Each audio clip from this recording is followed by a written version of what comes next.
बहुत समय पहले की बात है।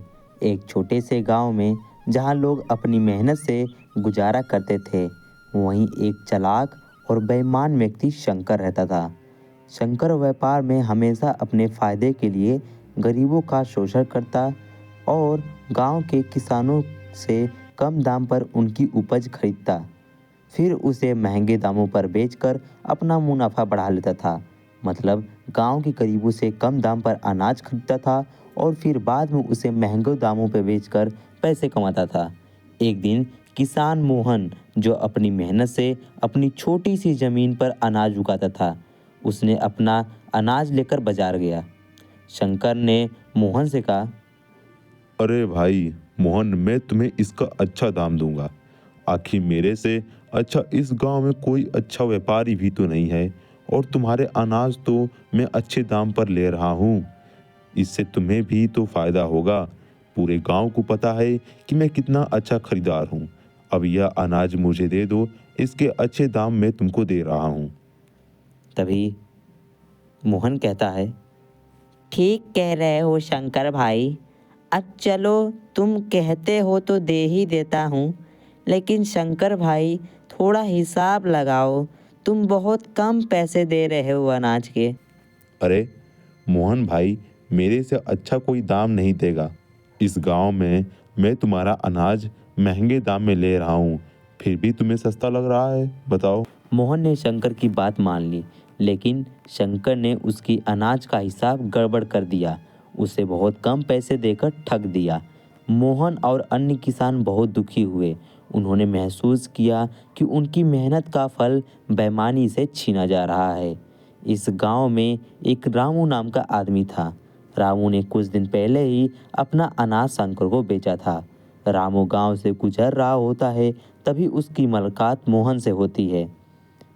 अरे मोहन भाई, कैसे हो और कैसा सब चल रहा है? ठीक चल रहा है भाई, बस अनाज का हिसाब मुझे सही नहीं लगा। कल मैंने शंकर भाई को अपना अनाज बेचा, मुझे बहुत कम मुनाफा हुआ। हाँ मोहन भाई, सही कह रहे हो। इस बार मुझे भी शंकर भाई का हिसाब कुछ ठीक नहीं लगा। हर बार मैं बिरजू को अपना अनाज बेचता था, वो सही दाम लगा रहा था। पिछली बार तो मेरी अच्छी कमाई हुई, लेकिन इस बार शंकर भाई को अनाज बेचने से कोई मुनाफा नहीं हुआ। ठीक है रामू भाई, तब मैं घर चलता हूँ। बच्चे मेरा घर पे इंतजार कर रहे होंगे। इतना कहकर मोहन अपने रास्ते घर चला गया और राजू अपने काम से चला गया। कुछ दिन बीत गए और गांव में जब शंकर की बेईमानी ज़्यादा बढ़ गई तो गांव में इस बात की चर्चा फैल गई। गांव के अन्य गरीब लोगों भी शंकर के धोखे का शिकार हो चुके थे। एक दिन गांव की एक बैठक बुलाई गई। मोहल्ले के बुजुर्ग और होनहार लोगों ने मिल के तय किया कि अब और सहना नहीं चाहिए। उन्हें फैसला किया कि सब मिलकर इस बेईमानी का पर्दाफाश करेंगे। वहीं पर रामू भी होता है। वो मुखिया से बोलता है, मुखिया साहेब, पिछले साल हमने जो अनाज बेचा था, हम लोगों को अच्छा खासा मुनाफा हुआ था, लेकिन इस साल शंकर भाई को अनाज बेचने से बहुत कम पैसे मिले। सभी गांव वाले ने निर्णय लिया कि शंकर की अब बेईमानी को हम चलने नहीं देंगे। गांव वाले ने एक योजना बनाई। गांव के एक समझदार युवक महेश ने सभी किसानों से कहा, अरे भाइयों सुनो, हम लोगों के पास लिखित सबूत है कि शंकर ने हमारे साथ गलत किया है। हम लोग मिलकर उसे पंचायत और कानून के सामने ला सकते हैं। गांव के 4 लोग शंकर को लाने गए। वो लोग उसके घर के सामने पहुंचे। ओ शंकर, अरे ओ शंकर, बाहर आ। शंकर बाहर आया और उसने बोला, अरे क्या बात है भाई, इतना क्यों गला फाड़ रहे हो? तुझे मुखिया जी ने बुलाया है, चल हमारे साथ। अरे इब के हो गया? अच्छा चलो देखते हैं क्या हुआ है। इधर महेश ने सभी किसानों से मिलकर सबूत इकट्ठा किया। उन्होंने उस दिन के लेन देन की रसीद, बातचीत के रिकॉर्ड्स और गवाहों को बयान जमा किया। सारे गांव ने मिलकर अपनी आवाज़ उठाई और पंचायत के सामने शंकर के खिलाफ मामला रखा। पंचायत ने जब सारे सबूत देखे तो उन्होंने कहा, इस बेईमानी का कोई जायज़ बहाना नहीं शंकर। शंकर ने गरीबों के साथ धोखा किया है और अब उसका परिणाम भुगतना होगा। पंचायत ने शंकर पर कड़ी कार्रवाई की। उसे न सिर्फ उस धोखाधड़ी का दंड भुगतान करना पड़ा, बल्कि गांव के लोगों का उसके द्वारा छीनी गई धनराशि भी वापस करनी पड़ी। गांव वालों ने पुलिस को बुलाया। पुलिस ने उसे गिरफ्तार किया और अपने साथ ले गई।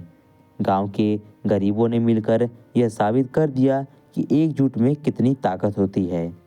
मोहन, जो शंकर के धोखे से दुखी हो गया था, उसने कहा, आज हम सब ने दिखा दिया कि हम एकजुट होते हैं तो कोई भी बेईमानी लंबे समय तक टिक नहीं सकती। हमारी मेहनत का असली फल हमेशा सच और एकता से मिलता है। देखो भाइयों, धोखा हमेशा अपने नतीजे लाता है। शंकर की बेईमानी ने अंत में उसे के ही पाप का फल चखाया। एकजुटता में शक्ति है। गरीब लोगों ने मिलकर बेईमानी का मुकाबला किया और न्याय पाया। सच्चाई की राह में मेहनत का फल मीठा होता है। मोहन और गांव वालों की ईमानदारी और एकता ने उन्हें फिर से भरोसा और सम्मान दिलाया। यह कहानी न सिर्फ गरीबों के संघर्ष और उनकी जीत को दर्शाती है, बल्कि यह भी सिखाती है कि बेईमानी का अंत निश्चित होता है और सच्चाई एकजुट होकर हमेशा विजय पाती है। कहानी के आखिरी में शंकर आप लोगों से कुछ कहना चाहता है। देखो भाई, अब मेरे को जेल तो हो गई, लेकिन आप कभी भी मेरी तरह बेईमानी ना करना, ठीक है? और हाँ, आपके फ़ोन में देखो नीचे एक सब्सक्राइब का बटन दिख रहा होगा, उसको सब्सक्राइब पे क्लिक कर दो। अभी कर भी दो, आपका शंकर भाई कह रहा है तो सब्सक्राइब कर दो। वीडियो में देखो एक लाइक का बटन दिख रहा होगा, लाइक भी कर दो। मैं आपसे मिलता हूँ अगली वीडियो में।